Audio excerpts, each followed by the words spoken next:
Bakit ganito yung mga drawing mo? Babaeng sinasakal? Babaeng binabaon sa lupa? Drawing mo ba to? Yeah, hindi daw siya nag-drawing nito. 2 weeks mo na akong kinukulit tungkol dyan. Sumasakit na yung ulo ko sa'yo. Hanapan niyo naman ako ng ibang yaya. Since may tiwala naman ako sa agency niyo. Gusto ko bukas pag uwi ko dito, nakaalis na yung yaya na binigay niyo dito ha. Ayoko ng sakit sa ulo. Good morning, ma'am. Ako po yung bagong pinadalang yaya ng agency namin. Simple lang naman ang gusto ko dito. Gusto ko yung wala masyadong problema. Tsaka isa pa, walang multo dito sa bahay namin, okay? You can start today. Ikaw ang nag-drawing nito? Sino?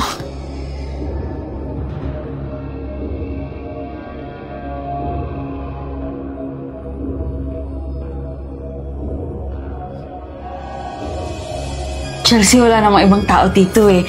Turuan na lang kitang mag-drawing ng malaking bahay. Pampasensya na po kayo pero hindi ko po kasi kayang alagaan si Chelsea. Bakit? Dahil sa drawing na to?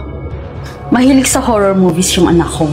And I think it's normal na ma-apply niya sa mga dinodrawing niya kung ano yung napapanood niya, di ba? Eh, basta pasensya na po, ma'am. Mauna na po ako. Walang masamang elemento dito sa bahay niyo. I knew it. I was right all along. Alam ko naman na everything is under my daughter's imagination lang eh. Ewan ko pa sa mga yaya na yun. Pero kailangan mong malaman ang totoo.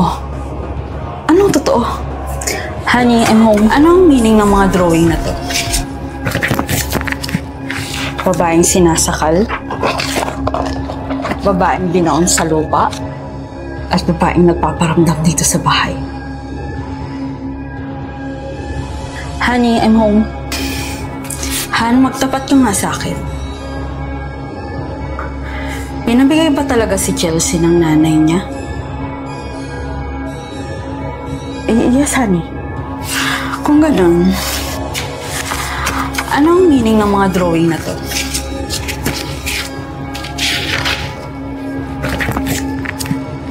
Babaeng sinasakal? Babaeng binaon sa lupa? At babaeng nagpaparamdam dito sa bahay?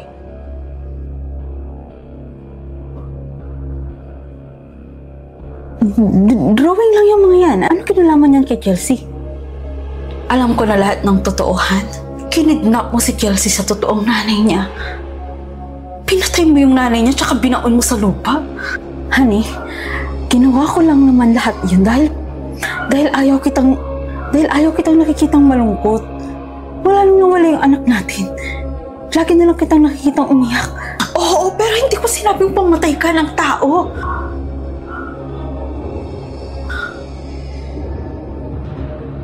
At ngayon alam mo kung ano? Hinahanting tayo ng nanay niya.